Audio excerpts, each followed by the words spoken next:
Hi guys, it's Dr. Denney over at Four Paws, and today Maddie and I are going to be chatting a little bit about dog emergencies and answering some additional questions that you might have. So we're going to go ahead and get started. Dr. Denney, how will I know if my dog needs first aid?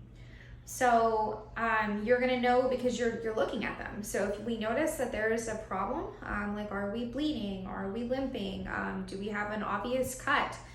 These are going to be things that, hey, like we need to try to get the bleeding stopped and get in the car and get to a veterinarian. So things like that, are going to be fairly obvious. Well, what if your dog has, one of those bones stuck on its lower jaw? Like that happens all the time, those little butcher bones.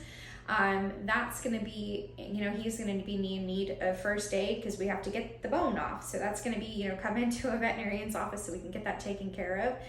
Sometimes dogs will try to swallow things or get sticks stuck in the back of their throat so they could come in choking. So first aid, open their mouths and see if you can see what's blocking their airway. All of this needs to happen fairly rapidly because if they have lost their airway, we have very limited amount of time to try to resuscitate, just like in humans that are choking. So I think for this one, if you had a child and they were doing something that was not good or not normal and you thought that they needed first aid, that would be a good gauge that, hey, if this is happening to your dog, then your dog probably needs first aid as well. How do I know if my dog needs CPR?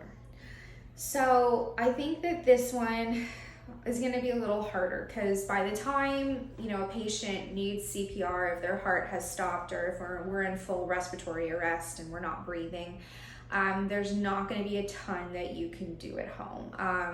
Collapse, their gums might turn purple or blue, their tongue will lose its pink color, they won't be breathing, they'll be completely limp and non-responsive. Those are situations when, CPR is definitely indicated. There are classes that you can sign up for in your local community that can go over kind of pet first aid and CPR. I will tell you that the percentage of pets that can actually be saved by these procedures are relatively low, just like in humans, unfortunately. But it is a good thing to know. How can I find out quickly if my dog has ingested something poisonous? So you can certainly look on ASPCA toxins, like I think it's .com, and you can look up, hey, is this toxic to my dog? You can also call the poison control hotline, so ASPCA poison control hotline. You can just look that up online and call the number. If it is something that, like chocolate, that's something that we can actually calculate what's going to be the toxic dose for your dog based off of weight and how much and what kind of chocolate they ate. So you can always reach out to your veterinarian's office. They may tell you that you need to call poison control, so just have that on your radar. But that is typically how you would know if something that they ingested is poisonous.